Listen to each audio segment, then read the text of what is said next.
kita membahas apa yang telah dilakukan oleh Bapak Iblis ini. Nah, endingnya adalah dia sukses membunuh Yesus, dan kemudian Yesus ini korban, Bang Denny manfaatkan sebagai sumber keselamatan, kan gitu Pak Denny? Betul, betul. Nah, apa yang ingin Anda ucapkan kepada iblis? Ya, berarti untuk iblis ya itu adalah sumber kesialan bagi iblis. Sial kau iblis gitu. Apa? Thank you apa Sumber kesialan bagi iblis, karena oleh karena penyaliban itu akan banyak orang masuk ke dalam surga. Itu bukan iblis yang inginkan itu. Gitu. Jadi kesialan bagi iblis. Karena iblis sial, dia tujuannya mau memasukkan sebanyak orang ke dalam neraka, ternyata oleh karena kesal itu akan banyak orang masuk ke dalam surga. Berarti sial iblisnya, simpel kan? Nggak susah kok. Saya nggak minta Anda mengutuk iblis, saya ingin gini loh Pak Denny. Saya ulang ya. Nanti diteruskan dulu kepada adik saya nih, Bang Iqbal nih. Saya dari tadi juga begini Pak Denny, terakhir nih. Bapak iblis ini kan berhasil sebagai pelaksana mengeksekusi Yesus. Ya, berhasil lah dia. Bro, Pak Denny berhasil toh kerjaan iblis ini, Pak? Berhasil toh? Berhasil. Pelakunya berhasil. Ya, keberhasilan iblis ini Anda manfaatkan sebagai sumber keselamatan, betul? Bagi saya sumber keselamatan, bagi iblis keberkesialan. Saya nggak nanya eksesnya, ekses iblis. Saya nggak nanya ekses iblis. Ya, saya nggak nanya eksesnya iblis melakukannya. Tapi saya nanya kepada yang menerima akibat iblis telah berhasil, itu keberhasilan iblis gitu ya. Ya, ya oleh karena keberhasilan iblis aku bisa masuk surga. Itu. Nah, pertanyaan saya Bang, Anda masuk surga karena keberhasilan iblis, betul? Karena keberhasilan iblis untuk membunuh Yesus, betul? Iya, jadi karena keberhasilan iblis membunuh Yesus, Anda masuk surga, betul? Betul, betul. Nah, pertanyaannya. Juga atas keberhasilan rencana Bapa. Ya, pertanyaan saya Pak. Karena iblis ini berhasil Anda membunuh Yesus, Anda masuk surga. Ya. Apakah Anda ingin mengucapkan thank you atau no thank you kepada iblis? Oh, saya kutuk iblis. Hah? Saya kutuk dia. Kenapa lu mengutuk dia yang berhasil? Ya, saya kutuk karena dia sudah memang sudah kutuk. Saya tambah kutukan dari saya sekarang. Ya, ada Iqbal, lanjutkan dulu deh Iqbal, saya capek. Lanjut Iqbal. Assalamualaikum warahmatullahi wabarakatuh.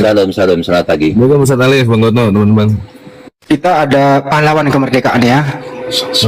Pahlawan kemerdekaan itu berhasil membunuh Belanda sehingga kita bisa merdeka. Jadi hasil pembunuhan oleh para pahlawan kita ini, kita merdeka. Pertanyaan kepada umat Islam, apa yang ingin Anda ucapkan kepada para pahlawan kemerdekaan ini? Tentu mengucapkan terima kasih, tentu mendoakan dia semoga mendapat tempat yang terbaik di sisi Allah Subhanahu wa Ta'ala, karena dia adalah pahlawan. Kita menikmati kemerdekaan, kan gitu. Nah, ini Bapak Sibilisis ini membunuh Yesus, kemudian Pak Denny mendapat kebebasan atau bebas masuk neraka, bebas di surga. Artinya kalau mau dianalogikan, iblis ini pahlawan buat Pak Denny. Karena berhasil membunuh Yesus, Anda masuk surga. Itu analoginya Pak Denny. Ya, itu pahlawan itu kan keluar dari mulutmu ya, bukan dari mulutku. Kamu bilang Denny memahlawankan iblis, jangan gitu. Aku bilang dia bukan pahlawan. Dia tuh udah terkutuk. Terkutuk, orang yang udah terkutuk itu bukan pahlawan di mata saya. Tapi kenapa Pak Denny mengambil hasilnya masuk surga? Ya karena itu aku masuk dalam rencana Tuhan, karena itu rencana Tuhan. Penyaliban itu, karena penyaliban itu dengan adanya penyaliban, orang akan banyak yang masuk ke dalam surga. Nah, nggak mungkin iblis menginginkan penyaliban supaya banyak orang masuk ke dalam surga. Itu kan orang yang nggak tahu aku mau ngomong apa lagi. Kalau orang berpikir, oh berarti iblis itu menginginkan penyaliban ya, oh berarti iblis itu menginginkan banyak sekali orang masuk ke surga. Kan nggak masuk akal. Parah. Ya, oke lah Pak Denny. Bagaimana Pak Suki? Pak Suki, silakan Pak Suki. Ya, lanjut dulu, saya 10 menit. Saya 10 menit mundur sejenak ya. Oh, ganti yang lain dulu ya. Silakan. Ya, pertanyaannya apa nih Bang? Pertanyaannya siapa yang menyalibkan Yesus gitu ya? Ya, silakan Bang. Baik Bang, lanjut dulu Bang. 10 menit saya sampai sebentar. Ya, Pak Suki ini Islam Kristen Pak Suki? Kristen saya. Oke, saya rasa kita angkat tema lain aja terlepas dari pembahasan penyaliban. Saya rasa sudah clear. Seperti serasa jika ditanya, Anda bisa limit dulu Pak, Anda agak nulis. Ya, jadi kita buat kesimpulannya langsung yang terkait masalah penyaliban ini tadi. Karena beberapa pendeta besar di Indonesia maupun para debaters ataupun para apologet dari pihak kekristenan itu bahkan sudah ada yang mengakui bahwa penyaliban itu ada yang mengatakan itu adalah kehendak iblis. Mel Atop dan Ezra Soru mengatakan bahwa jika ditanya penyaliban itu karya siapa? Kehendak siapa? Apakah kehendak Bapa? Apakah kehendak iblis? Kedua-duanya benar katanya. Jadi selesai saya rasa ya. Ada campur tangan iblis di balik jaminan keselamatan yang didapat oleh orang-orang Kristen. Dan ada campur tangan iblis di balik penebusan dosa yang dinikmati oleh orang-orang Kristen. Halo Bang. Ya gimana? Bang. Ya kalau menurut pendapat saya Bang, setelah saya baca-baca di Bible, itu semua di dalam rencana Bapak, Bang. Bukan rencana iblis. Apakah Bapak mengetahui Kenapa, bahwa Bang? pada akhirnya Yesus ini dibunuh? Tahu. Tahu. Nah, saya bacakan ini dulu Bang. Saya bacakan di dalam 1 Korintus 15 ayat 26. Di sini tertulis ya, musuh yang terakhir yang dibinasakan ialah maut. Maut itu alam kematian, Bang. Jadi kalau Yesus diutus untuk mengalahkan iblis, juga mengalahkan maut, maka satu-satu jalan dia memang harus mati, Bang. Mati masuk ke alam maut. Setelah Yesus mengalahkan maut ini, setelah Yesus mengalahkan maut, apakah semua manusia tidak akan mengalami maut? Tidak, tujuan Yesus ini diutus supaya dia mengalahkan iblis, dan sehingga kuasa di bumi dan di surga diserahkan kepada Yesus. Sebelumnya kan iblis yang menjadi penguasa dunia ini, Bang. Loh, iblis berkuasa atas maut nggak? Iya. Nah, buktinya Anda sekarang masih maut meninggal tidak kok. Bukan begitu maksudnya, Bang. Bukan begitu maksudnya. Jadi penguasa kerajaan maut kan iblis, tetapi kunci kerajaan maut itu Yesus yang pegang sekarang. Karena iblis tidak bisa menahan Yesus waktu dia mati. Kalau Yesus waktu dia mati ke dalam alam maut, seharusnya Yesus tidak dibangkitkan. Itu baru menang. Tapi iblis tidak bisa menahannya. Dan iblis bangkit, Yesus bangkit. Nah, maka Bapak kasih segala kuasa di bumi dan di surga kepada Yesus. Memang harus, Bang. Tujuannya itu, Bang. Jadi perjalanan Yesus sampai mati, sebelumnya dia harus mengajarkan. Karena di dalam 2 Petrus 3 Bang, 2 Petrus 3 ayat 9 dan 1 Timotius 2 ayat 3 dan 4 itu begini, Bang. Tuhan tidak lalai menepati janjinya, sekalipun ada orang yang menganggap sebagai kelalaian, tetapi ia sabar kepada kamu, karena ia menghendaki supaya jangan ada yang binasa, melainkan supaya semua orang berbalik dan bertobat. Berbalik dan bertobat ini Yesus waktu datang. Sebentar, saya mau koreksi sedikit. Kata binasa di situ merujuk kepada binasa yang seperti apa? Apakah mengalami maut atau tidak? Iya, binasa itu, Bang, dia mati dan tidak dibangkitkan atau tidak masuk ke dalam surga kerajaan Bapa. Itu maut. Oke, pertanyaan Atau saya binasa. adalah, ketika iblis dikatakan penguasa dunia, iblis berkuasa atas maut, betul? Iya. Setelah Yesus mengalahkan iblis dan mengalahkan maut, siapa yang berkuasa atas maut di dunia hari ini? Yesus penguasanya, Pak. Jadi kematian manusia hari ini atas kehendak Yesus. Ya, bukan begitu maksudnya. Setelah Nah, Yesus kan? diberi kuasa atas maut, maksudnya begini, Bang. Maksudnya begini, karena Bagaimana maut ini kan nggak di bawah konsisten? kuasa Yesus. Tunggu dulu, Bang. Kalau iblis sebagai penguasa maut, waktu orang mati kan di dalam, Bang. Tidak bisa diambil sama Yesus kan. Nah, setelah Yesus diberi kuasa, dia dapat mengambil, Bang. Karena iblis sudah tidak berkuasa lagi, dia bisa ngambil. Nah, diambil, dihakimi. Karena Yesus Kematian yang saya tanya, kematian Pak, kematian yang saya tanya. Kalau kematian, Bang, kalau kematian itu udah inkrah kesalahan dari Adam, sehingga seluruh manusia di bumi.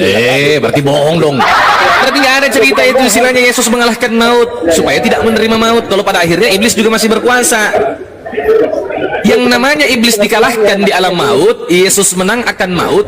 Harusnya manusia tak mati lagi. Kalaupun manusia mati, silogismenya adalah itu atas kehendak Yesus, bukan kehendak Nah, iblis. Yesus kan pernah bicara, Pak. Yesus kan pernah bicara, percayalah kepadaku, akulah kebangkitan dan hidup. Barang siapa percaya kepadaku, sekalipun dia mati, dia akan hidup.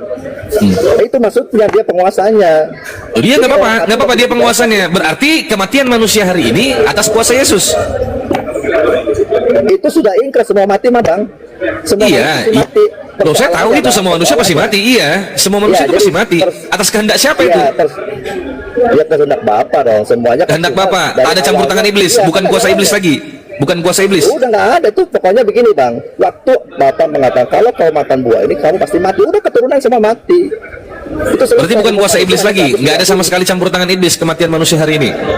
Kalau iblis itu tugasnya memang mencuri, membunuh dan membinasakan. Yang paling utama bang, dia menggoda manusia supaya tidak taat dan tidak melakukan. Yang saya tanyakan kematian manusia hari ini apakah ada campur tangan iblis apa tidak? Iya bisa tidak bang. Berarti iblis masih berkuasa. Kalah dia. Begini bang, ngerti nggak dia bang? Abang ngerti nggak waktu si Ayub? Si Ayub kan dilindungi karena dia saleh, dilindungi oleh Bapak. Si iblis bisa menggoda Ayub, bisa merusak tubuhnya atau dia mencuri semua hartanya. Itu atas kehendak Bapak bang. Berarti Bapak yang berkehendak. Ketika iblis berperilaku seperti itu, Bapak yang berkehendak. Iya, kalau manusia tidak hidup di dalam kebenaran, tidak ada perlindungan, itu udah jadi milik iblis. Berarti bisa dikatakan Bapak dan iblis bekerja sama begitu? Ya bisa bang, bisa. Kerjasamanya tujuan Bapak supaya ini dimurnikan imannya. Saya mau uji coba, benar nggak nih si Ayub dengan cara mempergunakan iblis sebagai alat gitu ya? Iya, memang. Nah, pertanyaan saya, dalam Matius pasal 4 ketika Yesus dicobai di padang gurun, Yesus ini kan dibawa oleh Roh Kudus. Ya. Bukankah Tuhan itu melakukan hal yang baik-baik saja, tidak melakukan hal yang buruk dan yang jahat? Ya, Kenapa dia membawa Yesus? Kenapa dia membawa Yesus ke padang gurun untuk dicobai iblis? Nah, tujuannya iblis adalah sama seperti dia menggoda Adam dan Hawa, sehingga dia tidak melakukan. Bukan tujuan iblis, bukan tujuan iblis. Bukan tujuan iblis. Apa tujuan Roh Kudus? Tujuannya Roh Kudus apa? Nah, tujuan Roh Kudus itu ingin membuktikan bahwa anak ini benar-benar dia taat kepada Bapa atau tidak. Tuh, kenapa diuji? Ini kan Tuhan ini. Kok anak ini benar-benar taat? Anak ini kan Tuhan. Saya tidak bilang dia Tuhan, Bang. Yesus saya itu manusia. Oh, Anda nggak percaya Yesus itu Tuhan? Bukan Tuhan pencipta langit dan bumi, nggak ada di dalam Bible, dia bukan Tuhan pencipta. Loh, memangnya Tuhan itu memiliki berapa hakikat Tuhan itu? Nah, kata Tuhan itu esensinya apa sih? Esensi kata Tuhan. Kalau saya bicara kepada Abang, berarti kan Abang mengacu kepada KBBI. Tuhan itu pencipta. Yesus bukan kepada saya, harusnya memang Anda mengacu kepada KBBI juga karena itu bahasa Indonesia. Nah iya, karena gini Bang, orang Kristen Bang, dia kan punya definisi sendiri. Kalau dia bilang Yesus, wah ini yang kacau. Kalau Anda punya definisi sendiri, kenapa Anda nggak pakai bahasa Kristen? Kenapa Anda menggunakan bahasa Indonesia? Begini saudara, jangan melanggar aturan. Itu melanggar gramatikal namanya. Persoalannya Anda melanggar hukum gramatikal. Begini saudara, sebentar. Ini kan kaitannya Kristen. Kalau Abang buka-buka kata Kristen, Abang harus tanya kepada orang Kristen. Artinya apa? Maksudnya apa? Definisinya apa? Bukannya langsung Abang ambil, oh ini harusnya ngikut BBB. Anda ini kacau sekali. Anda itu menggunakan bahasa Indonesia, konsekuensinya adalah harus mengikuti kaidah bahasa Indonesia yang baik dan benar. Aturannya ada, merujuk kepada kamus. Kok kau buat kamu sendiri? Nah sekarang bagaimana? Abang bisa jelaskan nggak? Kalau kata kami gimana? Kami mana? Jelaskan kata kami maksudnya apa? Kami dalam Al-Quran. Kami. Iya. Loh, kata kami dalam Al-Quran itu merujuk kepada kata nahnu. Itu plural majesty itu. Itu bentuk Allah mengagungkan dirinya sendiri. Itu satu jamak. Katanya, iya katanya tauhid, katanya satu. Iya. Dikasih kata kami. Kenapa nggak? Loh, kata kami itu namanya dalam bentuk takzim itu. Allah mengagungkan dirinya sendiri. Kok nggak bisa? Kalau nggak bisa kan itu menurut kau. Al-Quran kan bukan pakai bahasa Indonesia. Al-Quran kan nggak pakai bahasa Indonesia. Ada demikian pengertiannya. Ada nggak pengertiannya dalam bahasa Indonesia? Oh, terserah kau kalau kamu mau mengartikan seperti itu. Tapi kami, ketika kami membaca terjemahan, sebentar saudara, sebentar dulu. Loh, kami punya original teks. Kitabmu ada original teksnya nggak?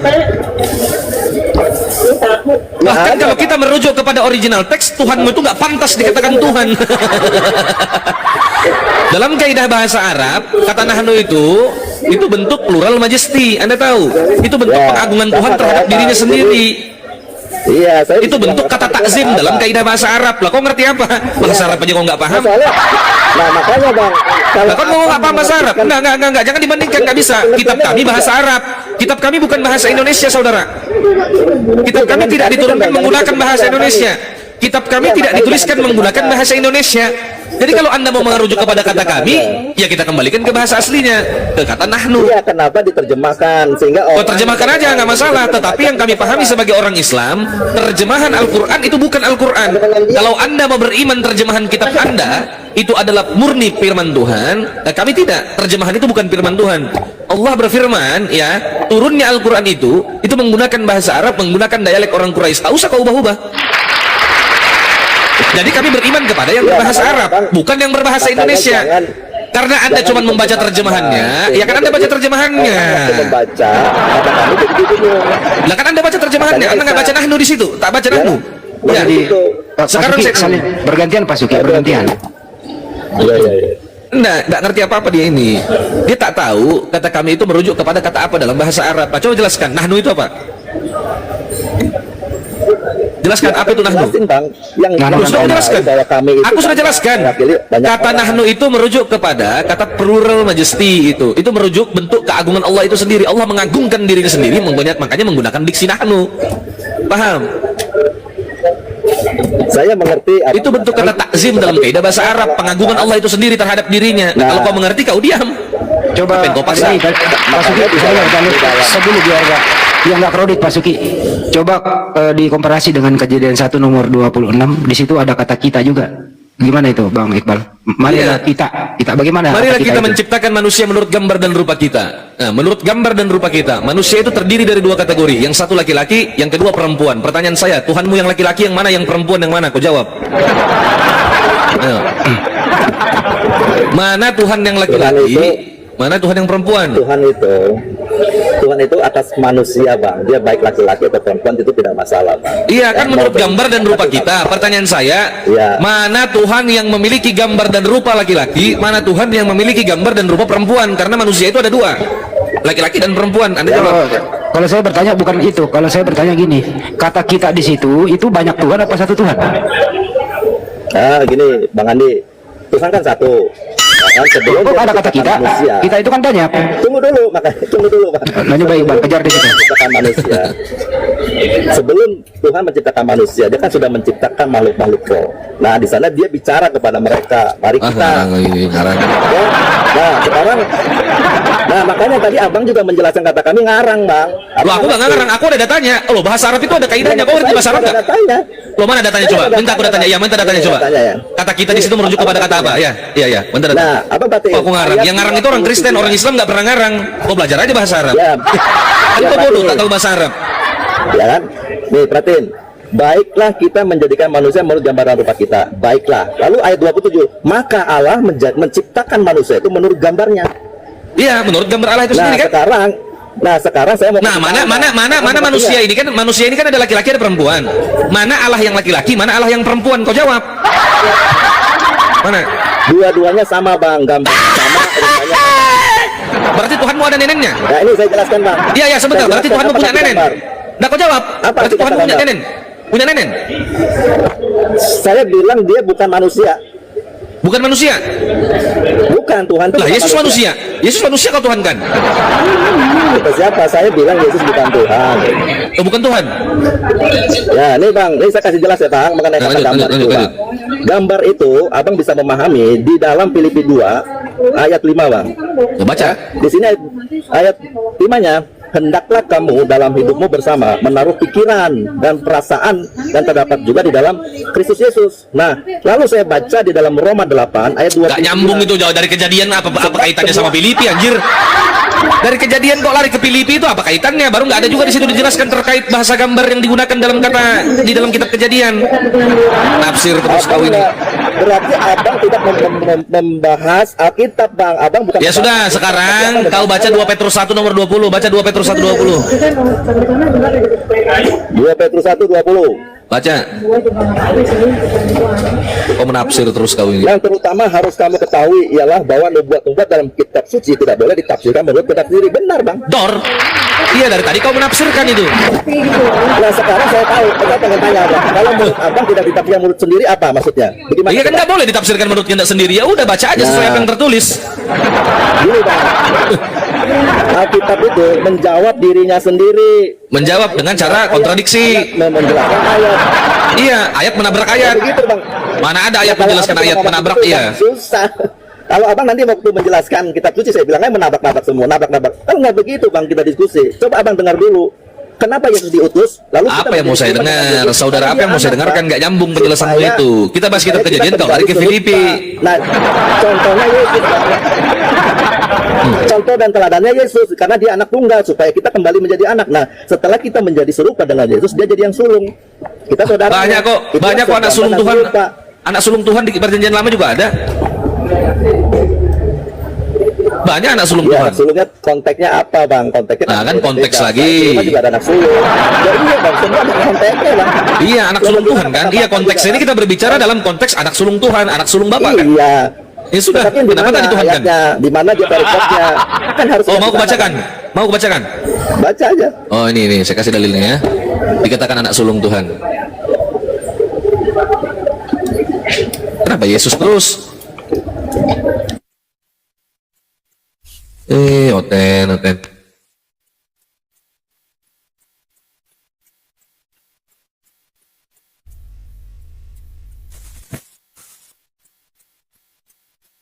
Baca Keluaran pasal 4, Pak.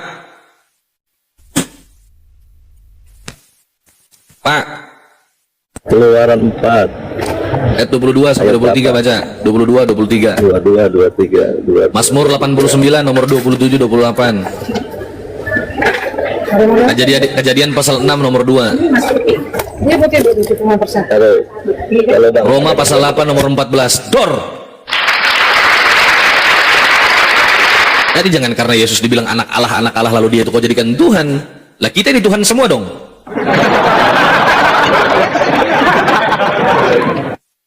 Baca Roma 8 nomor 14 itu. Semua orang yang dipimpin roh Allah adalah anak Allah. Kenapa kau tak jadi Allah? Standar ganda terus.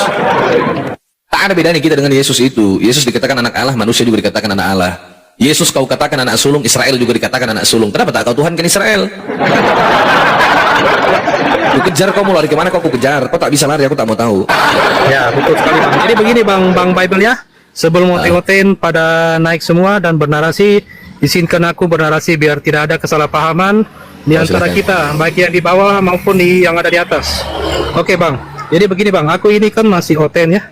Tapi jangan salah Bang, karena aku masih oten, jadi aku sepaham tentang konsep ketuhanan mereka. Justru aku paling sering cakar-cakaran sama oten itu Bang ya. Baik nabinya oten Luga, Buderni, Kondom, bahkan sekelas pendetanya ya. Aku cakar-cakaran semua itu Bang. Di situ aku disangka Islam ya, Islam yang menyamar. Tapi setelah bernarasi tentang iman rasuli atau doa Bapa kami, maka mereka percaya aku ini masih Kristen Bang. Lalu aku dibilang Kristen sesat dan bidat. Ya ini kan lucu ya. Mereka awalnya nggak percaya. Lalu setelah aku bacakan iman rasuli dan tidak mempercayai, lalu menuduh aku sebagai bidat dan sesat ya. Jadi nggak jelas maunya apa gitu loh ya. Ya, aku dikit aja Bang ya sebelum aku lanjut ke mode kerja lagi. Jadi sebelum aku masuk ke ruang diskusi, aku bernarasi tentang kesaksian ini ya. Jadi oten-oten yang sudah tersadarkan dan tidak lagi menuankan anak orang yang bernama Maria sebagai Tuhan ya. Tapi beliau hanyalah nabi atau utusan sama seperti nabi-nabi pada lainnya.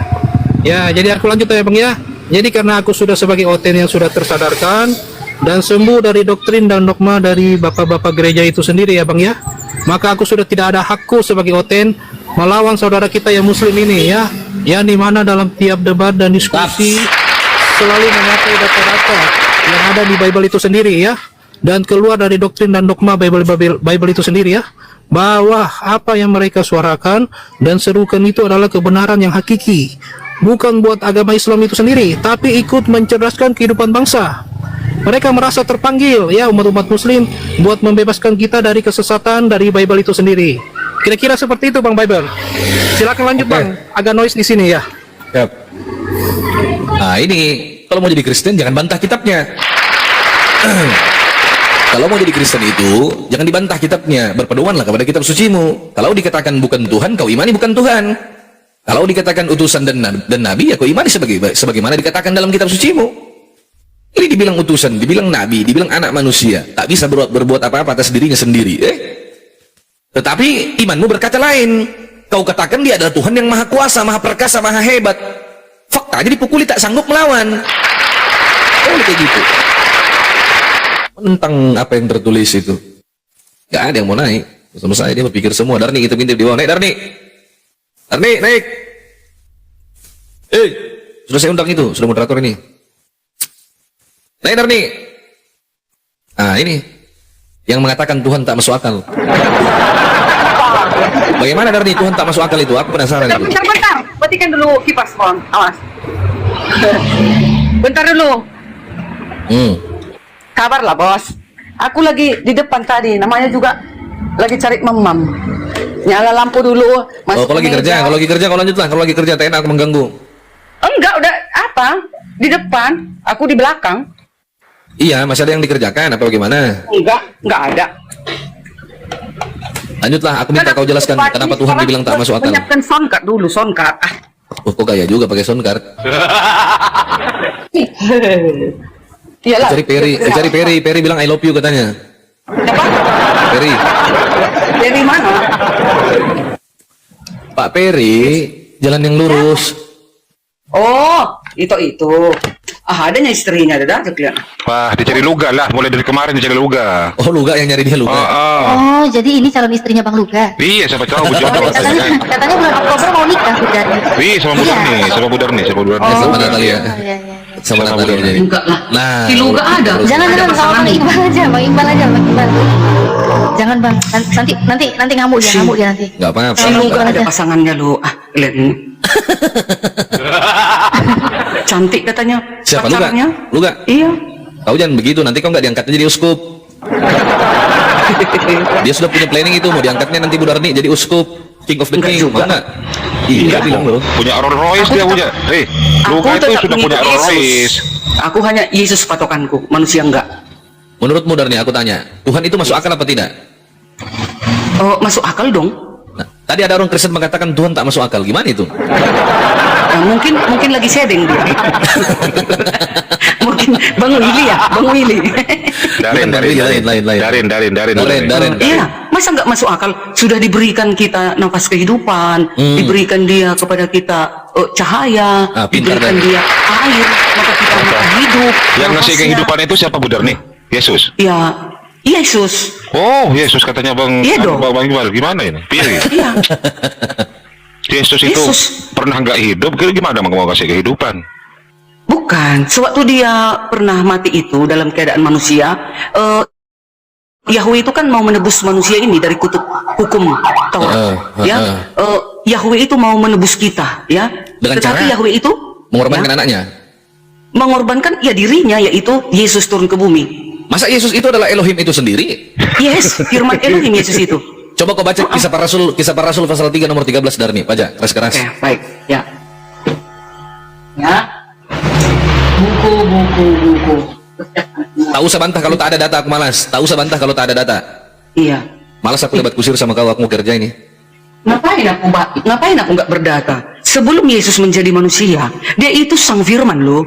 Iya, baca KPR 3 nomor 13.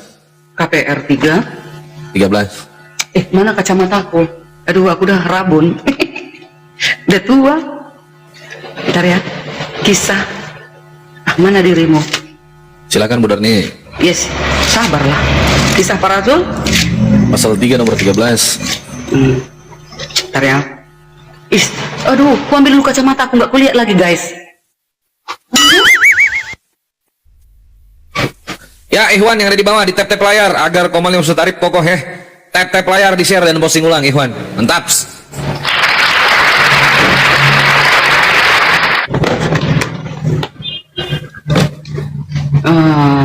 Bentar ya. 3 ayat 13.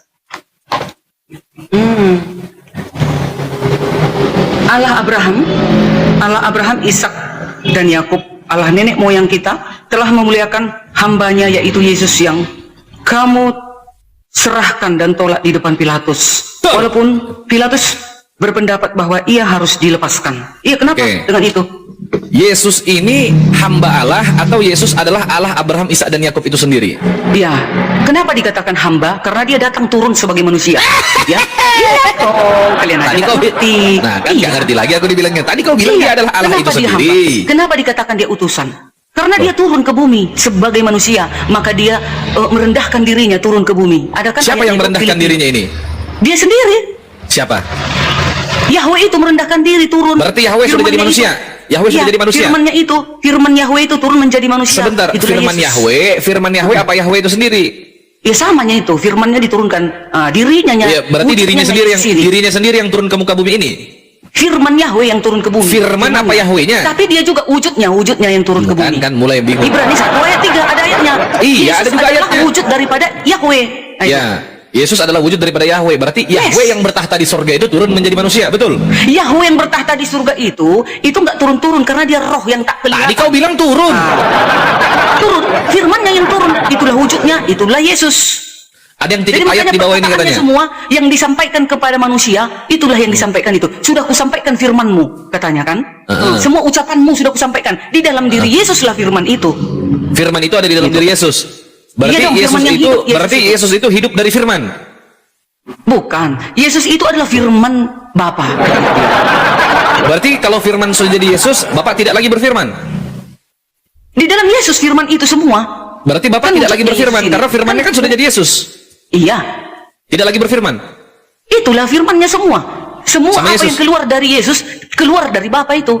Oh, begitu. Iya dong. Coba baca Matius. Coba baca Makanya Matius Yesus pasal yang 4. menghakimi. Yesus Jadi- yang menghidupkan kelak di akhir zaman.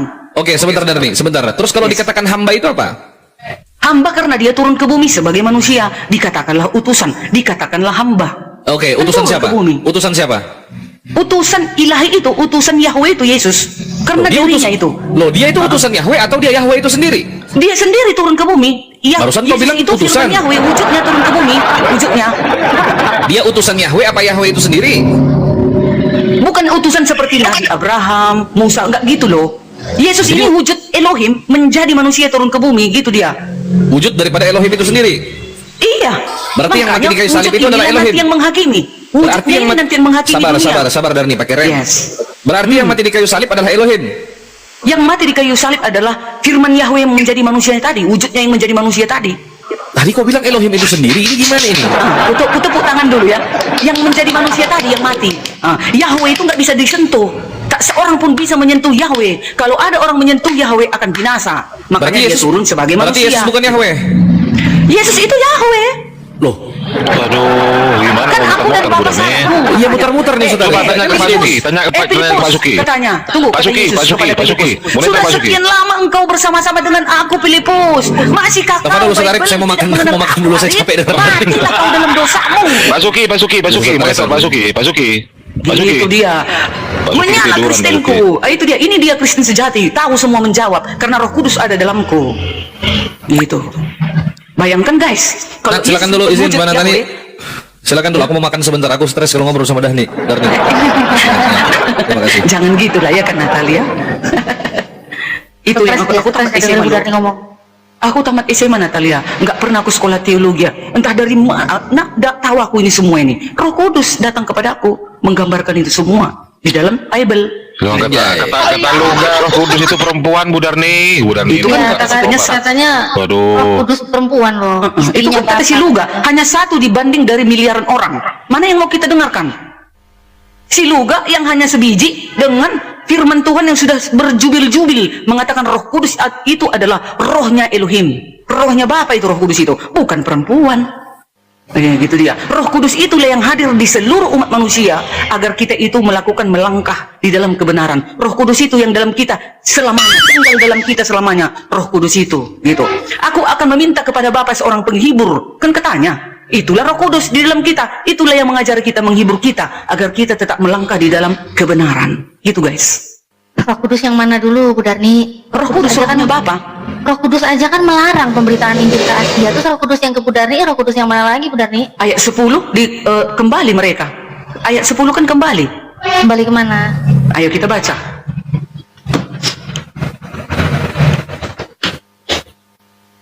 Berapa ya? Jadi Roh Kudus itu dia ditulis di dalam pakai dalil ya, jangan ngarang aku ya. Nih pakai dalil. Roh Kudus. Jadi si Luga itu salah guys, mengatakan Roh Kudus itu adalah istrinya Bapa kan? Itu udah Sebentar, itu sakit tadi jiwa. katanya tadi katanya 10 kembali itu kemana? Maksudnya kan nggak boleh ke Asia. Ini 2 Korintus 3 ayat 17. Sebab Tuhan adalah roh dan di mana ada roh Elohim, di situ ada kemerdekaan. Jadi di mana ada roh di dalam manusia itu, maka kita ini akan melakukan kebaikan ya dan kebenaran. Itu dia. Yesaya 63 ayat 11. Di mana dia yang menaruh roh kudusnya Enggak, dalam berarti- hati mereka? Nah, itu. Bu Darni, tadi itu loh yang aku bilang kan Roh Kudus aja kan melarang pemberitaan Injil ke Asia. Itu kan di Kisah Para Rasul 16:6. Terus Ya, kalau Bunda itu bilang di lihat, 10-nya dia kembali, itu kan ke Makedonia. Makedonia itu kan bukan di Asia, itu di Eropa. Mana ke Asia? Iya. Nggak boleh loh. Terus Lalu Roh kan Kudus mana Yesus yang juga- Roh Kudus mana yang ke Bunda Arni? Oke. Ke dunia ya, ke dunia ini dia. Banyak ayat loh mengajarkan supaya di kebenaran itu disebarkan ke ujung bumi. Kisah para Rasul 1 ayat 8. Tetapi kamu akan menerima kuasa kalau Roh Kudus turun di atas kamu, dan kamu akan menjadi saksiku di Yerusalem, di Judea dan Samaria dan sampai ke ujung bumi. 1 ayat. Roma 1 ayat 16. Sebab aku mempunyai keyakinan yang kokoh dalam Injil, karena Injil adalah kekuatan Yahweh yang menyelamatkan setiap orang yang percaya, pertama-tama orang Yahudi, tetapi juga orang Yunani. 2. Bukan hanya ke Bani Israel ya, di luar dari bangsa Yahudi juga harus diberitakan Injil. Matius 28 ayat 19. Karena itu pergilah, jadikanlah semua bangsa muridku, baptislah mereka dalam nama Bapa, Putra dan Roh Kudus. Keempat, itu 3, 4. Terus itu Yesus yang Mana mana dia? yang ngomong kayak gitu? Ya, Terus saya kalau Ibu sebentar. Bunda bilang Nih, itu harus Markus diberitakan ke 16. ujung. Ya, itu tadi udah 3, sekarang 4. Enggak. Markus 16 ayat 15. Lalu ia berkata kepada mereka, pergilah ke seluruh dunia, beritakanlah Injil kepada segala makhluk. 4. Ya, sekarang kelima. Kisah Berarti para Rasul kontradiksi 2 dong, ayat Bible 9. Bunda Arni kontradiksi dong. Ada yang satunya nggak boleh, karena- satunya nggak boleh. Bukan. Enggak kontradiksi, hanya kalian kan karena enggak kalian imani Alkitab, jadi kalian aneh-aneh untuk menjelaskannya.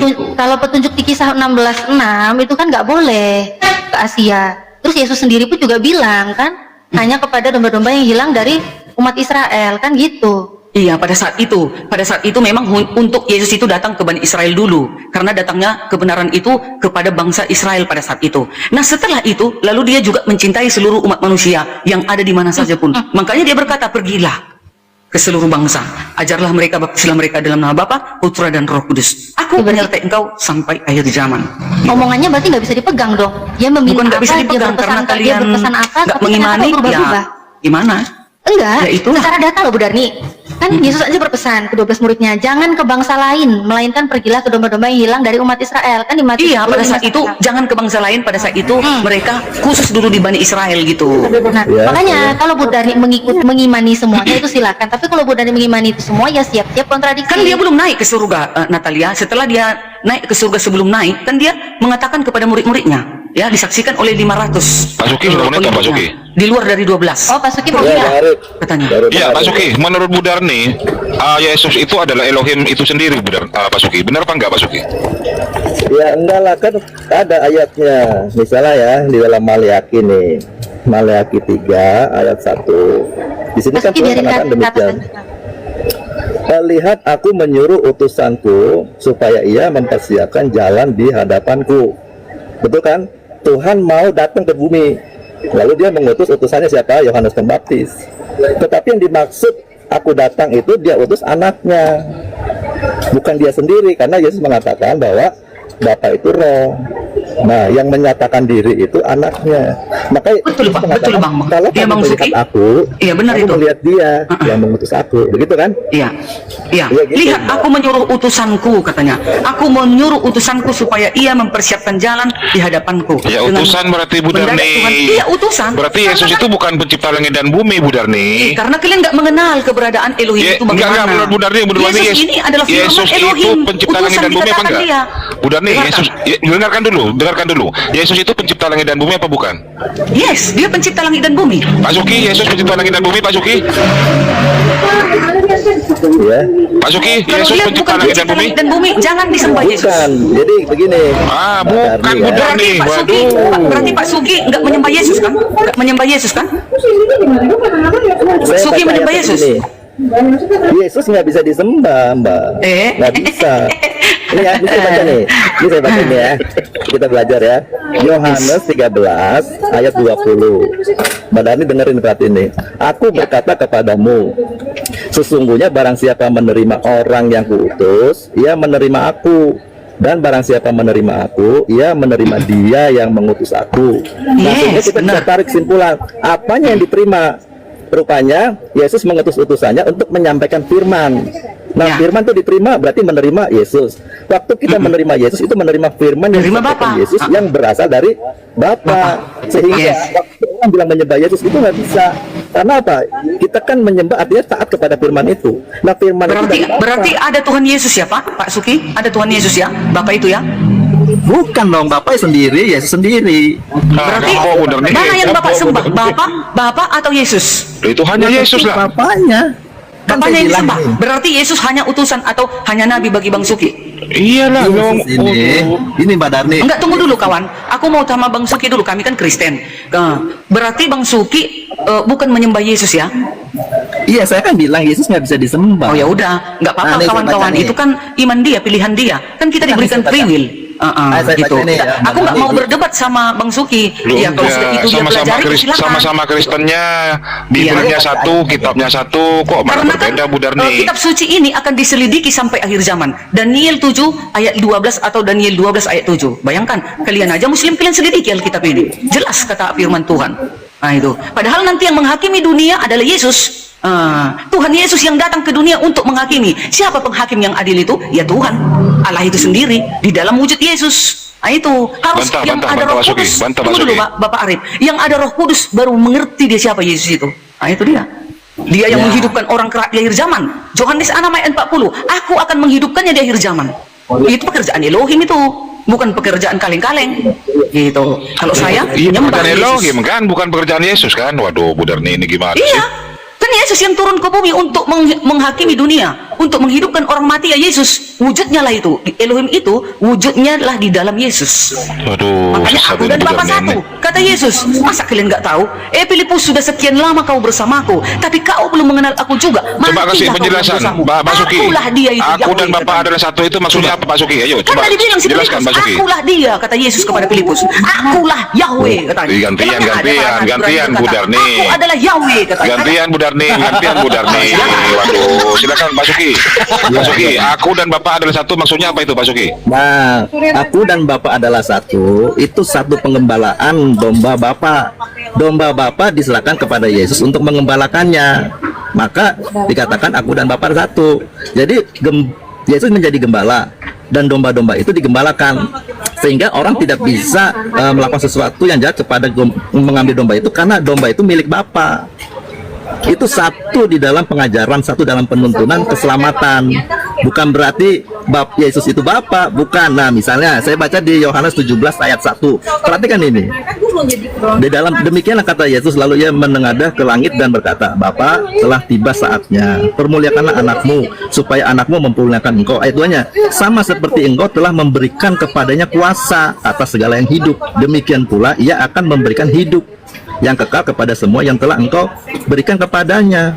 Jadi Yesus itu memberikan hidup, memberikan apa? Memberikan firman kepada domba-domba itu, jadi bisa menghidupkan. Sebab di dalam Yohanes 12 ayat 50, perintahnya itulah hidup yang kekal. Yaitu perintahnya apa?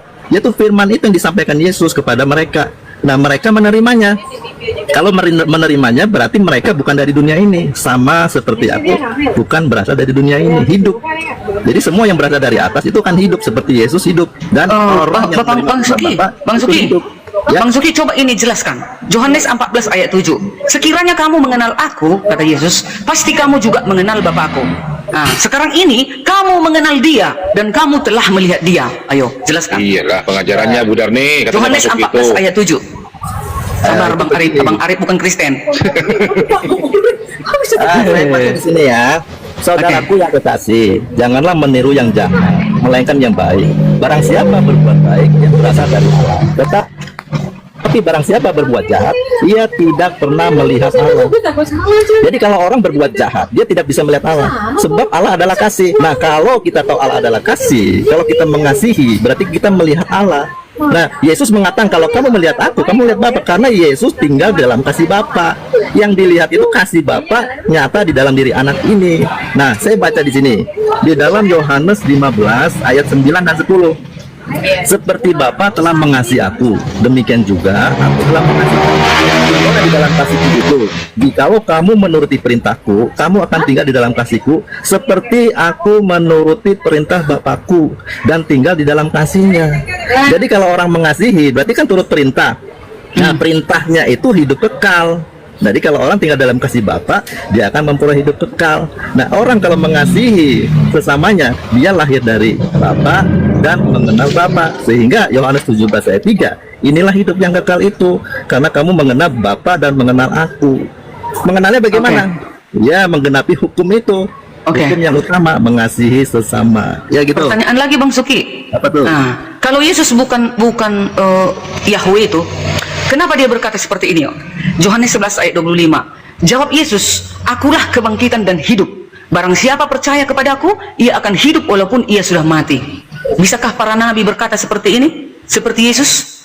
Kenapa berani Yesus berkata seperti itu? Karena dialah penguasa itu. Bagaimana menurutmu Bang Suki? Ya. Yohanes 11 ayat 25. Ya, Yesus kan jawab, akulah kebangkitan dan hidup. Barang siapa Dia kebangkitan, percaya dia kepadaku, hidup. Dia membangkitkan, dia menghidupkan. Bayangkan, Ya, itu dia pekerjaan akan hidup. Yahweh loh.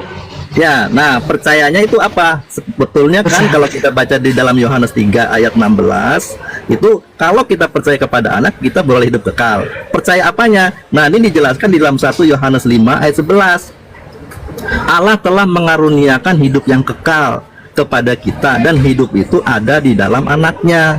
Jadi cara hidupnya Yesus ini itulah hidup kekal. Maka kalau orang percaya kepada cara hidup Yesus dan mencontohnya hidup seperti Yesus, melakukan kehendak Bapa, dia memperoleh hidup kekal. Begitu Mbak Darmi. Kalau kulihat dari semua pernyataan dari Bang Suki sebagai Kristen, dia menganggap Yesus itu hanya utusan dan hamba. Iya kan Bang Suki? Berarti jangan kau sembah Yesus. Salah Mbak.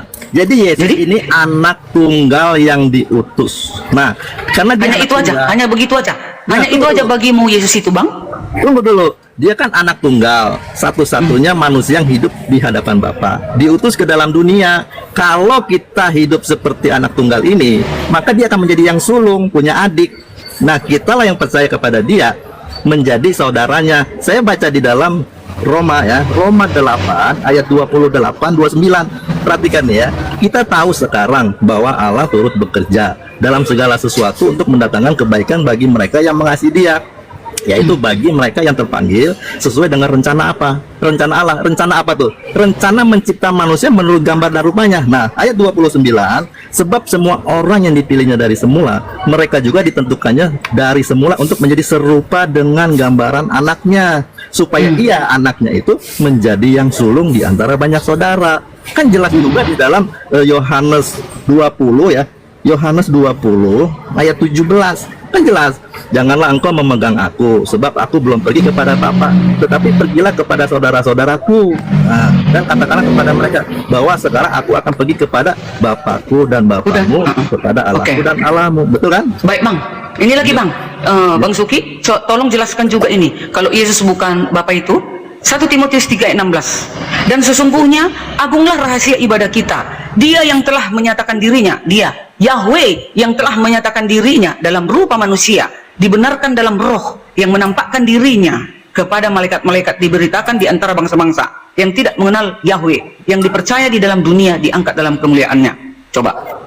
Ya. Elohim itu, firman Elohim itu menyatakan dirinya menjadi manusia, itulah Yesus. Berarti kan sama. Makanya Yesus berkata, aku dan Bapa satu. Jadi menurut kalau saya tidak menganggap Yesus hanya nabi biasa. Saya tidak menganggap Yesus hanya utusan, tapi saya menganggap bahwasanya Yesuslah Bapa itu. Itu. Nah, Kalau Bang Suki, bagaimana dengan 1 Timotius 3 ayat 16 ini? Silakan. ya, dalam 1 Timotius 3 ayat berapa tadi? 1 Timotius 3 ayat 16, ya kan? Ya. Nah, saya bacakan di sini. Pertama, saya baca di dalam Roma 5 ya, ayat 14. Nah, perhatikan di sini baik-baik. Sungguh pun demikian, maut telah berkuasa dari zaman Adam sampai kepada zaman Musa, juga atas mereka yang tidak berbuat dosa dengan cara yang sama seperti yang telah dibuat oleh Adam, yang adalah gambaran Dia yang akan datang. Jadi Yesus dilahirkan ke dalam dunia ini dengan menggunakan tubuh manusia berdosa. Nah, saya baca di dalam Ibrani 2 ayat 14. Karena anak-anak itu adalah anak-anak dari darah dan daging, maka ia juga menjadi sama dengan mereka dan mendapat bagian dalam keadaan mereka, supaya oleh kematiannya ia memusnahkan dia, yaitu iblis yang berkuasa atas maut. Tujuan dia datang dalam rupa manusia supaya dapat dibunuh, supaya dia bisa mati.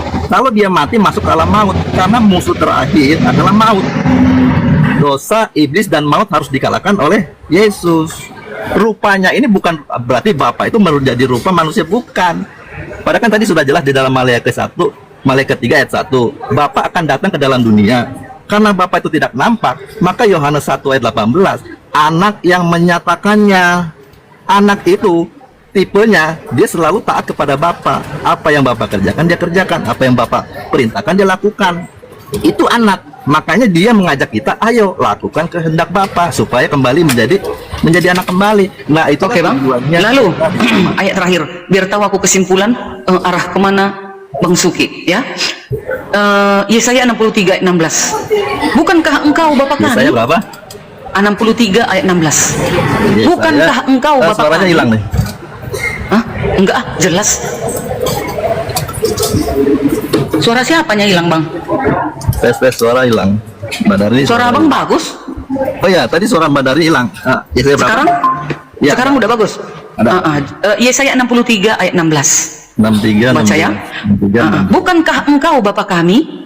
Sungguh Abraham tidak tahu apa-apa tentang kami, dan Israel tidak mengenal kami. Katanya, ya Tuhan, engkau sendiri Bapa kami, namamu ialah penebus kami sejak dahulu. Makanya di dalam Yesaya dikatakan, akulah Allah penebusmu. Sekarang yang turun ke bumi sebagai penebus siapa? Tuhan Yesus kan?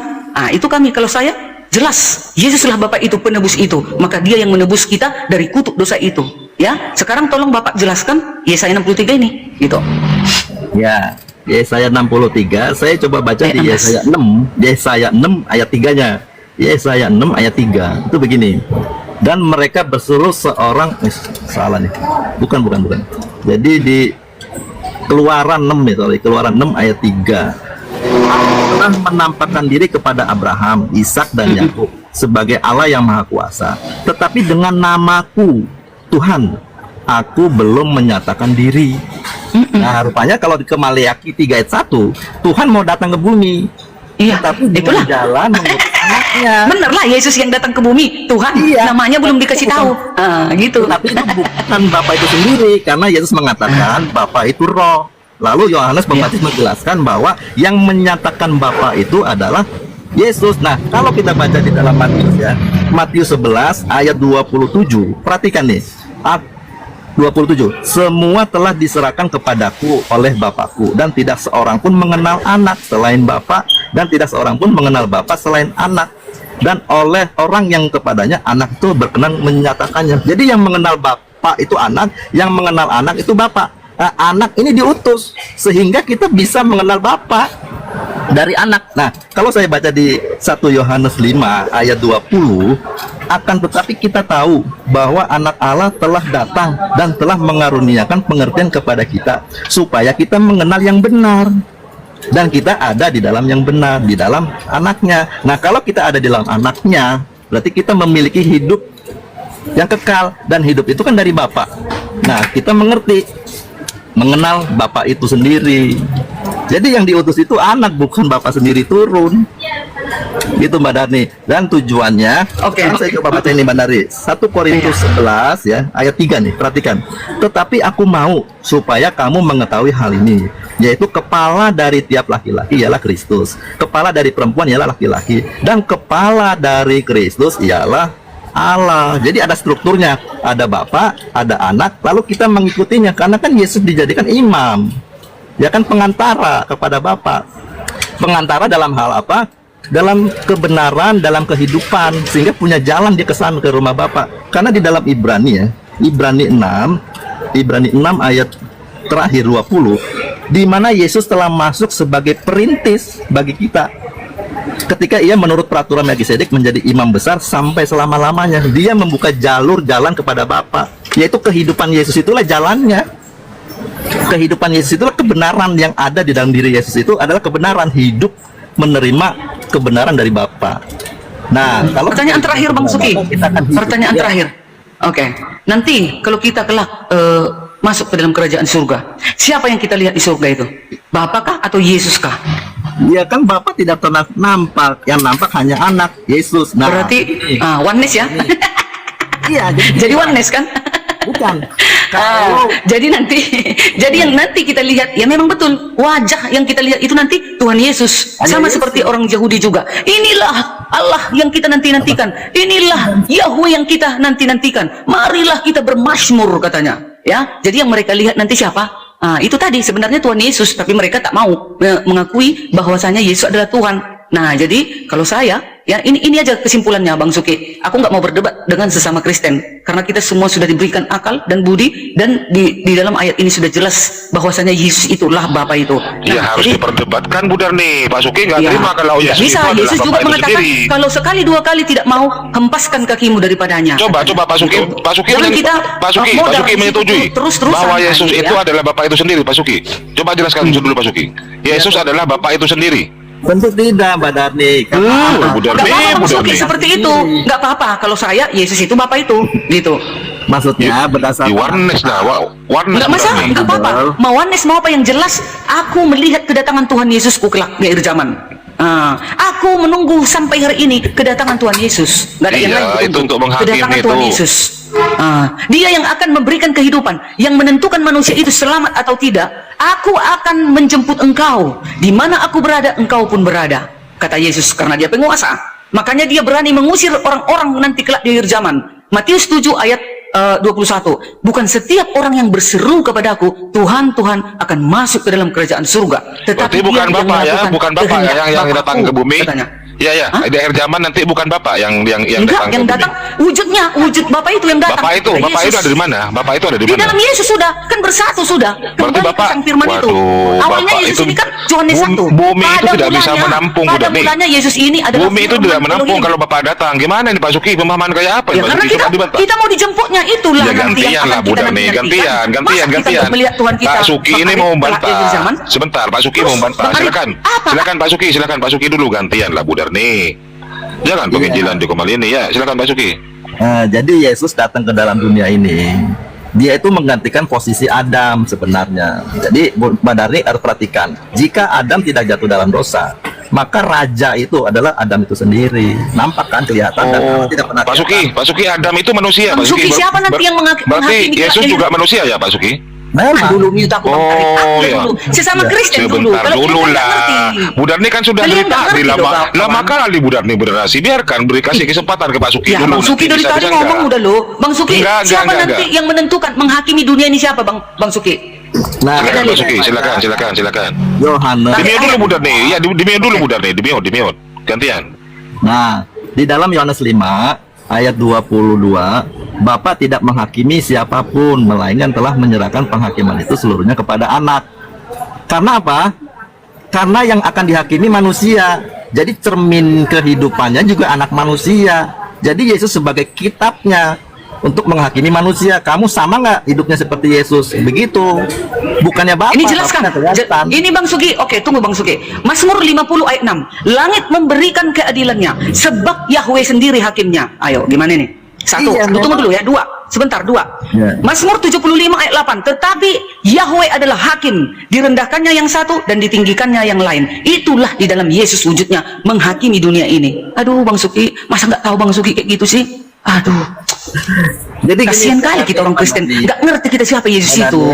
Hakim Aduh, di sayang. atas segala hakim itu Bapa, raja di atas segala raja itu Bapa. Masalahnya Bapa itu menyerahkan kepada anak, sehingga anak menggunakan jubah kebesaran Bapa. Dia jadi hakim, jadi raja, tetapi Bapa tetap di atas daripada anak. Saya bacakan ya. Di dalam 1 Korintus 15 ayat 27, 28 nih. Sebab segala sesuatu telah ditaklukkannya di bawah kaki Yesus. Tetapi kalau dikatakan bahwa segala sesuatu telah ditaklukkan, maka teranglah bahwa ia, Bapa sendiri yang telah menaklukkan segala sesuatu di bawah kaki Kristus, itu tidak termasuk di dalamnya. Nah, ayat 28. Tetapi kalau segala sesuatu telah ditaklukkan di bawah Kristus, maka ia sendiri sebagai anak akan menaklukkan dirinya di bawah dia yang telah menaklukkan segala sesuatu di bawahnya, supaya Allah menjadi semua di dalam semua. Kan Yesus mengatakan, ya Bapa, engkau di dalam aku di dalam engkau, supaya mereka di dalam kita. Di dalam apa? Kasih. Nah, Bapa itu kan kasih. Yesus sudah di dalam kasih Bapa. Dia perintahkan, ayo kamu tinggal di dalam kasihku, kata Yesus. Waktu kita masuk ke dalam kasih Yesus, kita menjadi satu di dalam Allah. Tetapi Oke. Yesus menjadi Ini pengantar. lagi Bang Suki. Inilah Ya. tandanya buktinya bahwa Yesus adalah Bapa itu sendiri. Matius 25 ayat 31. Apabila anak manusia itu datang dalam kemuliaannya dan semua malaikat bersama-sama dengan dia. Bayangkan itu, malaikat bukan 100, berlaksa-laksa, melebihi banyaknya manusia. Maka ia akan bersemayam di atas kemuliaannya, di tahta kemuliaannya. Lalu semua bangsa akan dikumpulkan di hadapannya. Wih, di hadapannya. Dan ia akan memisahkan mereka seorang daripada seorang. Sama seperti gembala memisahkan domba dari kambing. Dan ia akan menempatkan domba-domba di sebelah kanannya. Dan kambing-kambing di sebelah kirinya. Bang Arif, kambing. Yang Dan turun raja itu siapa, akan Bu Darni? berkata kepada mereka. Yang turun di itu, sebelah kanannya, yang turun di akhir zaman itu siapa, Bu Darni? Yesus, Tuhan Yesus. Kok Tuhan sih? Coba Iya, dibaca wujudnya- lagi.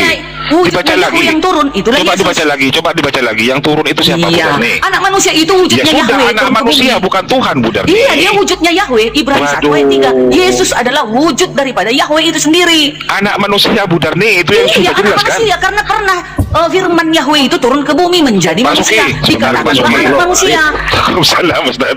Izin motong sebentar, saya nggak nyampe 10 detik, Bu Darni. Silakan, Pak Suki. silakan. Iya, iya, Bang Alif. Saya Ya, cuma dan mau kamu? ngucapin, Bu Darni selamat sudah jadi Wanes. Kapan mau rencana mau pakai anak domba? Biar kita nyampe. Oh, nggak apa-apa. Mau Oneness, mau apa, mau Tritunggal, mau apa kek. Yang jelas mereka percaya Yesus adalah Tuhan dan Juru Selamat dan akan menghakimi dunia. Itu aja kuncinya. Katanya anak manusia tadi yang turun. Kenapa kok berubah jadi Tuhan? Anak manusia, gelarnya itu karena dia pernah datang ke bumi. Makanya itu tetap disandangkan supaya kalian nanti besok, oh iya ya, menyesal aku nggak kudengarkan Bu Darni. Aduh kayak mana ini? Yesus sudah datang, anak manusia sudah datang menghakimi, mengumpulkan segala bangsa dari 4 penjuru bumi. Gantian. Pak Suki mau membantah, Pak Suki. Pak Suki mau membantah, Pak Suki. Silakan. Yang katakan anak manusia apa Tuhan, Pak Suki? Nih, Coba saya bacakan ayat ini buat Mbak Darni nih. Timotius 6 ayat 13, 14, 15, 16. Coba ya saya baca. Di hadapan Allah yang memberikan hidup kepada segala sesuatu, dan di hadapan Kristus Yesus yang telah mencerahkan ikrar yang benar itu, juga dibuka Pontius Pilatus, kuserukan kepadamu, turutilah perintah ini dengan tidak bercacat dan tidak bercela, hingga pada saat Tuhan kita Yesus Kristus menyatakan dirinya, yaitu saat yang akan ditentukan oleh penguasa yang satu-satunya dan yang penuh bahagia, Raja di atas segala raja dan Tuhan di atas segala tuan. Jadi Yesus mau datang ke dunia ini ditentukan oleh Bapa yang adalah penguasa yang satu-satunya dan yang penuh bahagia, Raja di atas segala raja. Nah, tetapi Bapa memberikan kuasa menjadi Raja di atas segala raja, Tuhan di atas segala tuan. Bang Sugi, kenapa gitu. Yahweh itu tidak turun-turun, Bang Sugi? Kenapa mesti Yesus yang turun? Harusnya kan hari terakhir itu harus Yahweh itu sendiri yang datang. Semua selama ini kalian bersengketa tentang aku, dia harus menunjukkan dirinya dong. Dia tinggal cukup mengutus anak, ya kan Yesus anak tunggalnya sudah jelas. Aduh, ya. jadi kapan kita Tuhan mengenal Yahweh itu, Bang Sugi? Kapan? mengenalnya dari anak ini? Misalnya gini, Mbak Darni mau datang ke rumah saya, ya kan? Mbak Darni orang besar, ya utus aja anaknya. Waktu saya berinteraksi dengan anak Mbak Darni, itu saya berinteraksi dengan Mbak. Ngerti nggak? Karena Mbak Darni besar, jadi sama aja. Bapak itu besar dan tidak nampak. Dengan Dia- Bang Suki, Mazmur 9 ayat 9. Dialah yang menghakimi dunia. Ini perjanjian lama ini ya, kitab para nabi ini ya. Dia ini Yahweh. Dialah yang menghakimi dunia dengan keadilan dan dengan mengadili bangsa-bangsa dengan kebenaran. Yohanes 9 ayat 39 kata Yesus, aku akan datang ke dunia untuk menghakimi. Ayo. Nah, segera bertobat kita, guys. Memang benar Yesus ini anak tunggal, ya, yang dijadikan diangkat menjadi apa? Tuan, menjadi pemimpin atas kita. Maka dia yang diserahkan untuk penghakiman, untuk memberikan hidup. Benar nggak salah waktu dia menyampaikan firman, itulah memberikan hidup bila orang itu menerima. Karena perintahnya itu, firmannya itu adalah hidup yang kekal yang dari Bapa itu. Maksudnya Tadi kan Bang Yesus Sugi memberi- bilang Yahweh itu mengutus anaknya yang untuk menghakimi. Sementara dia sendiri berkata, ini ya, dia sendiri berkata di sini ya. Mazmur 75 ayat 3, apabila aku menetapkan waktunya, aku sendiri akan menghakimi dengan kebenaran. Oi, coba. Bang Sugi tadi bilang, Tar Bandar nih, saya mau tanya ini Bang Suki. Silakan. Katanya Yesus bukan Bapa. Tolong Anda jelaskan ke saya dalam Yohanes 14 ayat ke 9 ketika Tuhan Yesus menjawab tentang Bapa kepada Filipus. Perhatikan ya, kata-katanya seperti ini, kata-kata Yesus. Kalau Anda menolak bahwa Yesus itu bukan Bapa.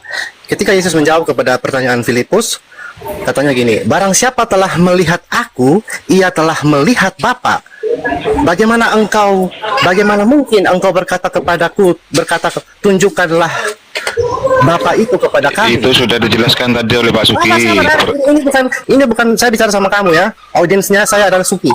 Terus, tidak percayakah engkau bahwa aku di dalam Bapa dan Bapa di dalam aku? Tolong jelaskan.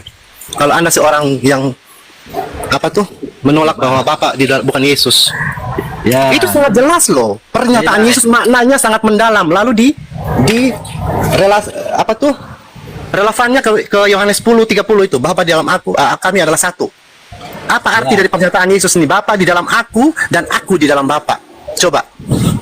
Ya, ini saya baca Bang ya di sini.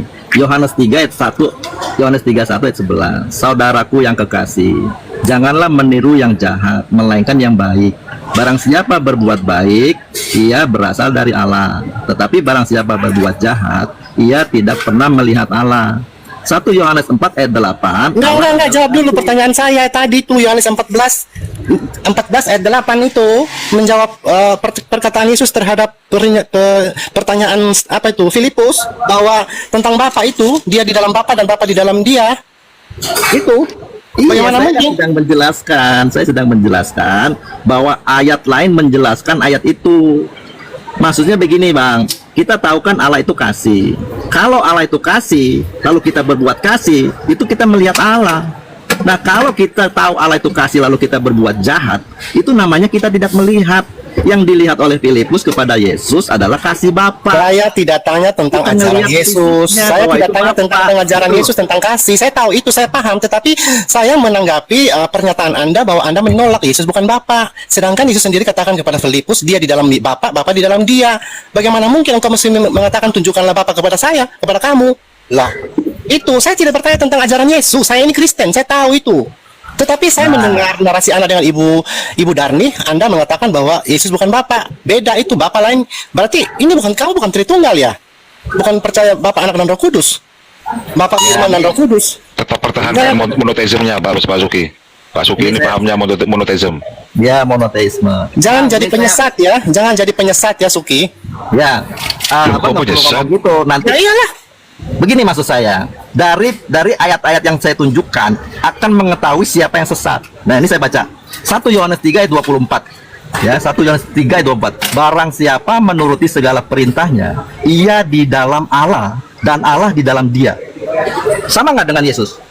Sama, tetapi Yesus memulai lebih dulu. Dia di dalam Allah, maka Yesus lalu di dalam Kolose, di dalam kita. Di dalam Kolose juga sangat jelas nih. Ia adalah gambar Allah yang tidak kelihatan, yang sulung, lebih utama daripada yang diciptakan dan segala yang diciptakan, karena di dalam dialah telah diciptakan ayat segala itu sudah jelas Hendra. Dia adalah gambar Allah, bukan dia adalah Allah. Ya itu. Waduh, silakan Pak Suki.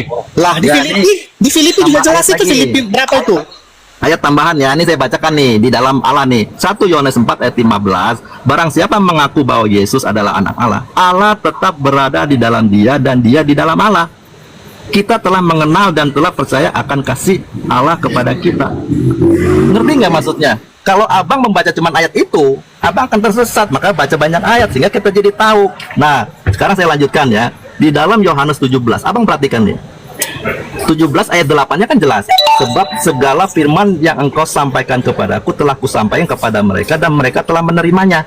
Nah, setelah menerimanya di ayat 14, aku telah memberikan firman-Mu kepada mereka dan dunia membenci mereka karena mereka bukan dari dunia, sama seperti aku bukan dari dunia. Itulah tujuan Yesus datang ke dalam dunia, supaya kita sama seperti dia, bukan dari dunia, dari sorga, supaya sama-sama ada di dalam Bapa, Bapa dalam kita. Karena apa? Tubuh kita adalah bait Allah. Yesus mengatakan rombak bait Allah ini dalam 3 hari aku akan dirikannya. Yang dimaksudkan adalah tubuhnya. Tubuh Yesus itu bait Allah. Tubuh kita pun 1 Korintus 3 ayat 16 bait Allah, dan Yesus kepalanya. Nah, saya baca deh dalam Ibrani 3 ayat 5 dan 6. Dan Musa memang setia dalam segenap rumah Allah sebagai pelayan untuk memberi kesaksian tentang apa yang akan diberitakan kemudian. Tetapi Kristus setia sebagai anak yang mengepalai rumahnya. Dan rumahnya itu adalah kita. Dia tuh kepala tubuh, kita anggotanya. Dia manusia dia. Jelas nggak? Ada bapak, ada anak. Nah, Yesus pengantara karena dia imam, jadi kepala. Nah, kita harus bergerak sesuai dengan kemauan kepala. Kepalanya melakukan kehendak Bapa. Tangan kita jadi tangan, jadi kaki pun harus melakukan kehendak Bapa. Berarti Bang Sugi samalah dengan teman muslim ya. Yesus hanya utusan. Iya, makanya Arif pro dia itu Bu Darni. Saya tidak pro Bang Hendra. Waduh. Nggak apa-apa, Bang Hendra. Kelihatan Kita, banget kok kita kamu jangan mendukung. jangan berantem gara-gara seperti itu. Biarkan pilihan ada di tangan kita masing-masing. Mau Ya. pulang kantor nih. Oke, aku nggak mau ribut. Terima kasih Bang Darni, Mbak Darni dan teman-teman. Oke, iya Bang Suki. Makasih Bang Darni. Menyala Kristenku, gitu dia ya. Nah itu. Itu Sesama gimana? Kristen jangan saling berdebat, karena Tuhan kita satu, Tuhan Yesus. Lu beda kok dari tadi. Umat Islam Ya, hanya itu hanya menyimak. pemahamannya seperti itu ya. Nanti lama-lama nanti mereka sadar itu. Ya Ya. nggak bakalan dah. Bakalan orang yang datang juga Tuhan Yesus kok. Mana Iya. ada yang lain datang? Yang datang Tuhan apa nama Mana manusia ada yang udah nih? datang roh? Nggak ada roh yang datang. Nggak Wujudnya bisa, yang Bu datang Darni. itulah Orang Yesus. kalau Bu Darni, orang kalau mati rohani nggak bisa, mulut sampai berbusa-busa Iya. juga tetap penolakan. Susah. Memang. Nggak usah. Yang penting kita udah menyampaikan keselamatan. Di luar Yes. Yesus pasti neraka. Iya. Betul. Tolak. Yang Yesus mati kok yang akal menentukan. itu sebenarnya Nah, siapa? ada surga. Sendiri. Yesus semua yang menentukan. Dan Yesus itu Kita bilang- sudah beritakan. Yesus Bu Darni. bilang Yes. utusan. Aja deh, ini Rom nggak bagus. Yesus sudah secara jasmani adalah manusia, ada bentuknya. Kenapa kok dituhankan sama Bu Darni? Yang jelas aku tadi sudah berbicara sama si temanku si apa tadi tuh, si siapa namanya, Pak Suki. yang mengatakan cocoknya Bang Pak Suki itu harus apa itu mualaf, harus bersahadat dia. Lo enggak lah, dia pengikut Iya, Yesus. nggak bisa dia jadi Kristen Tapi kayak gitu. sesuai Seluruh dengan Kristen ajaran menganggap Yesus. itu adalah Yahweh itu, Tuhan Yesus itu. sendiri tidak pernah bilang bahwa aku adalah Yahweh itu sendiri. Tolong tunjukkan Bu Oke. Darni kalau memang ada. Dengar, 1 Korintus 4 ayat 5. Karena itu janganlah menghakimi sebelum waktunya, yaitu sebelum Tuhan datang. Siapa yang datang? Ya Yesus. Ia akan meninggikan apa ini? Ia akan udah terputus ini. Aduh. Ia akan apa ini? Oh, aku baca dulu Alkitab karena aku catat di buku semua penghakiman ada ayatnya gitu. Jadi enak aku membacanya. Makanya tadi kan lancar, guys. 1 Korintus. Banyak loh datanya nih ya. Yohanes 9 ayat 39 tadi ya, itu yang paling aku luar biasa. Aku akan datang ke dunia untuk menghakimi. Tadi si Suki mengatakan Allah Yahweh itu tidak menghakimi. Sementara di perjanjian lama di kitab para nabi di Mazmur dikatakan di sana Yahweh adalah hakim yang adil dan Yahweh yang murka di setiap saat. Mazmur 9 ayat 9. Dialah yang menghakimi dunia. Itu. Dialah Yahweh lah yang menghakimi dunia dengan keadilan dan dengan mengadili bangsa-bangsa, termasuk bangsa Arab dan semuanya, sekitarnya, Amerika, semua yang menghakimi siapa? Yahweh itulah Yesus. Makanya Yesus berkata di dalam Yohanes 9 ayat 39, aku akan datang ke dunia untuk menghakimi. Oh, luar biasa. Terpujilah Tuhan Yesus. Makanya orang Kristen selalu padahal berdoa, kami berdoa dalam nama Yesus, katanya. Nah itu. Jadi saya sudah fix, tak bisa lagi dirubah. Ya, nggak bisa lagi aku dikong kali kong dengan Kristen-Kristen yang lain. Tetap sekali Yesus, tetap Yesus. Oke guys, aku turun ya. Silakan Ustaz, silakan. Sebentar dulu Bu Darni. Kalau Bu Darni bilang Yesus adalah Yahweh itu sendiri, berarti yang merencanakan Yesus mati di kayu salib Yesus itu sendiri dong? Oh, yang merencanakan, ya Yahweh itu yang merencanakan. Kan dia mau membuat misi penebusan. Yahweh kan mau menebus manusia dari kutuk dosa itu. Hah? Dengan cara apa dia datang? Harus menjadi manusia dong, supaya bisa dia tersalib. Ya, di dalam perjanjian baru. Berarti Yesus itu sendiri kalau gitu yang merencanakan penyaliban Yesus. Yes, Yahweh itu yang merencanakan penyaliban itu. Betul Ya. itu. Enggak, bukan Yesus nggak bisa kan merencanakan katanya. pembunuhan Coba dirinya tuh dengan cara yang dipotongnya jahat. kupingnya tentara Roma itu Bang Alif. Apa kata Yesus kepada muridnya? Kau kira aku takut melawan orang ini? Kau kira nggak bisa kuutus para malaikat datang untuk menghancurkan mereka semua? Bisa dilakukan Yesus. Dihembuskannya pun sekali tiup mereka. Kayak gitu tentara nggak ada. Roma itu hancur semua. Nggak ada. Ah, jangan Tapi harap. kan itu harus dilalui Bang Arif. Nubuatan Yang itu ada harus Yesus digenapi. ketakutan. Hah? Yang ada Yesus ketakutan. Dia berdoa. Iya, sebagai manusia dia ketakutan. Kan datang sebagai Bukan manusia. sebagai Yahweh itu. Hah? Kan dia firman Yahweh turun ke bumi. Yang turun itu firmannya dulu turun ke bumi. Bukan Yahwehnya turun ke bumi. Nggak mungkin bisa Jadi tersentuh Yahweh atau Yahweh bukan itu, nggak Yesus bisa. ini? Oi? Oh? Apa? Jadi bukan Firman Yahweh itu Yahweh. yang lagi berdoa. Yang lagi berdoa kemanusiaannya, dia berdoa kepada ilahinya, hakikatnya dia berdoa. Waktu Bukan dia berdoa keyahueannya, bukan. sebagai keadaan sebagai manusia, turun ke bumi, berdoalah dia, kan? Kepada siapa lagi Tuhan kok berdoa kepada Tuhan? Berdoa kepada hakikatnya, keadaan sebenarnya Yahweh. Yesus ini keadaan sebenarnya bukan manusia biasa, tapi keadaan sebenarnya Yesus ini adalah Yahweh. Itu dia. Ya udah berarti Makanya dia Yesus ketika dia di bumi dia bukan Tuhan yang sebenarnya. Dia Tuhan. Juga dikatakan telah lahir bagimu Kristus Tuhan. Kristus, Tuhan Barusan kota udah Daud. bilang Yahweh yang sebenarnya itu bukan dia di atas, gimana sih? Iya, firman-Nya. Makanya begini ya, Yahweh itu menyatakan diri di dalam Bapa, Putra, dan Roh Kudus. Putra itu Yesus, dan Roh Kudus. Itulah keberadaan Yahweh. Gitu. Jadi tiga ini keberadaan Yahweh ini, tetapi ini hakikatnya yang tiga ini satu, yaitu Yahweh. Turun ke bumi bekerja, Bapa, Yesus, Roh Kudus. Atau Kak Natali, Caca, Bang Andi. Begitu dia, saya.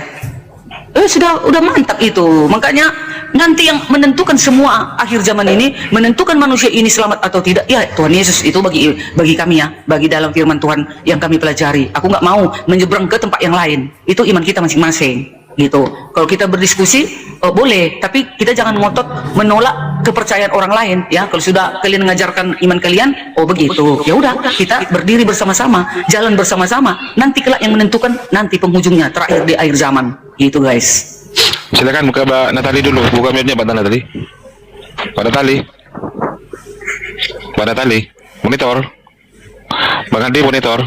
Oh, ini ada Pak Dance ini. Pak Dance, Assalamualaikum Pak Dance. Waalaikumsalam. Mau membantah pernyataannya Bu Darni, Pak Dance, silakan. Bisa, sebentar saya mau aku dulu. Kenapa? Iya, sebentar saya mau pasang ini. Bisa, sebentar.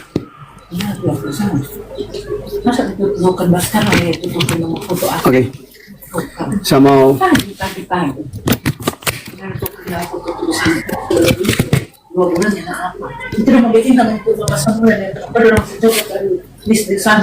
Tuh Bu Darni, pendeta aja udah sadar. Dia bukan jemaat, apa sadarnya? Ini Bapak ini pendeta apa? Masih botol menurutku. Sorry Pak Dance. Berarti aku lebih dari pendeta aku berarti ya. Berarti otakku lebih profesor daripada pendeta Dance. Tak kulepaskan Yesus itu, enggak kan? ya. Saya mau tunjukkan beberapa data bahwa Yesus itu adalah utusan. Kita langsung saja ya mengikuti apa yang Anda sebutkan tadi di Lukas pasal 2 ayat yang ke-11. Tapi saya bacakan ya. Saya bacakan dalam terjemahan bentar. Ya, terjemahan Lembaga Alkitab Indonesia Jakarta tahun 2000. Ini Bible dua bahasa. Di samping ini bahasa Yunani, lalu ini bahasa Indonesia. Nah, ini saya bacakan ya. Saya akan membacakan beberapa ayat ya dengan terjemahan yang berbeda-beda. Oke, ini. Hari ini sudah lahir bagimu di kota Daud seorang juru selamat. Ini seorang ya. Kalau seorang tentu bukan Tuhan. Yaitu Al-Masih, junjungan kita. Anda harus tahu pengertian Al-Masih. Al-Masih artinya yang diurapi. Kalau yang diurapi dalam bahasa Yunani Kristos itu adalah manusia. Ya. Lalu disebut junjungan. Nah, ini terjemahan yang benar. Anda menyebutkan terjemahan salah tadi. Oke. Saya bandingkan dengan, sebentar saya mencari kitab putih satu. Ya, ini. Oke. Saya punya Bible lagi satu ini yang searah dengan bahasa asli. Kita melihat di sini 1 Korintus pasal 8 ayatnya yang ke-6 yang menyebutkan bahwa Yesus bukanlah Tuhan. 1 Korintus pasal 8 ayatnya yang ke-6 ya. Mari kita simak bersama-sama saudara-saudaraku. Ya, mulai. Bagi kita hanya ada satu Allah. Ya, artinya Yesus tidak terkait dengan Allah ya. Bagi kita hanya ada satu Allah, yaitu Bapa kita. Segala sesuatu diciptakan oleh Dia. Jadi di sini oleh Allah, bukan oleh Yesus. Dan kita hidup untuk Dia. Jadi hidup untuk Allah. Juga hanya ada satu Tuhan, ya. Hanya ada satu Tuhan, yaitu Yesus. Jadi Yesus sebagai Tuhan. Ini Tuhan. Maaf ya, ini jaringan kabur ini. Hanya ada satu Tuhan, yaitu Yesus Kristus. Kenapa dia disebut Kristus? Karena dia yang diurapi oleh Sang Pencipta langit dan bumi berdasarkan dalam kitab Ibrani. Segala sesuatu diciptakan melalui Dia. Ini kata melalui, bukan oleh Dia. Artinya, ya, yang menciptakan bukan Yesus, hanya melalui Dia. Ya, oke. dan kita hidup melalui Dia. Nah, saya singgah di satu ayat ya sebelum ke pokok pembahasan utama. Lukas pasal 4 ayat 1. Yesus dipenuhi oleh Roh Kudus. Ya. Yesus dipenuhi oleh Roh Kudus mengingatkan kepada umatnya bahwa Yesus bukan Tuhan karena dia dipenuhi oleh Roh Kudus berdasarkan Kisah Para Rasul pasal 2 ayat 4. Orang banyak dipenuhi oleh Roh Kudus. Oke, mari kita membaca sini. Lalu Yesus yang penuh dengan kuasa Roh Kudus. Kalau di terjemahan saya di Lai Roh Kudus. Nah, tapi tidak apa-apa, ini berbeda-beda. Meninggalkan Sungai Yordan, dia dibimbing oleh kuasa itu. Jadi dia dibimbing oleh kuasa Roh Kudus itu. Oke. Sekarang kita melihat ya bagian daripada kesimpulan. Ini adalah Bible yang dibuat oleh atau yang diterjemahkan, yang dibahasakan oleh Lai. Ya. Yang terbaru. Yohanes pasal 4 ayatnya yang ke 19. Kata perempuan itu kepadanya, Tuhan, ya dengarkan baik-baik, Tuhan, nyata sekarang padaku bahwa engkau seorang nabi. Tuhan, nyata sekarang padaku bahwa engkau seorang nabi. Nah, ternyata Yesus adalah nabi dan itu kata Bible. Dan di sini perhatiin, kata Tuhan ini ya, saya rubah misalnya Tuhan karena ada Bible yang lain menuliskan Tuhan. Misalnya, Tuhan, nyata sekarang padaku bahwa engkau seorang nabi. Masa Tuhan seorang nabi?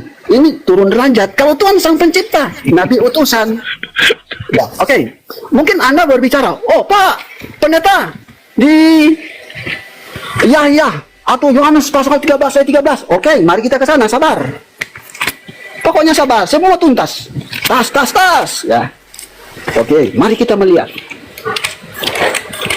Yohanes 13 ayatnya yang ke-13. Kita mulai ya. Ini Bible ya. Dari Kejadian ya, Keluaran, Imamat, Bilangan sampai Perjanjian Baru, lalu kita melihat langsung di sini. Kalian panggil aku Guru dan Tuhan. Jadi di sini lagi-lagi dia bilang Tuhan, bukan Tuhan, dan kalian memang benar. Nah, kenapa Tuhan, saudara-saudaraku?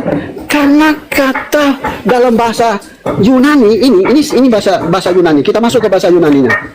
Yohanes 13 ayat 13. Ini, Yohanes 13 ayat 13. Nah, ini. Di sini kita langsung mengarah ke ayat 13 lalu ke fokus utamanya ya. Di sini disebutkan didaskalos kai ho kurios, guru dan Tuhan. Nah, mari kita banding-bandingkan begini. Saya tidak perlu membuka Google. Jangan ya. Kita kelamaan nih. Dalam Google diungkapkan ya, sehubungan dengan etimologi kata Tuhan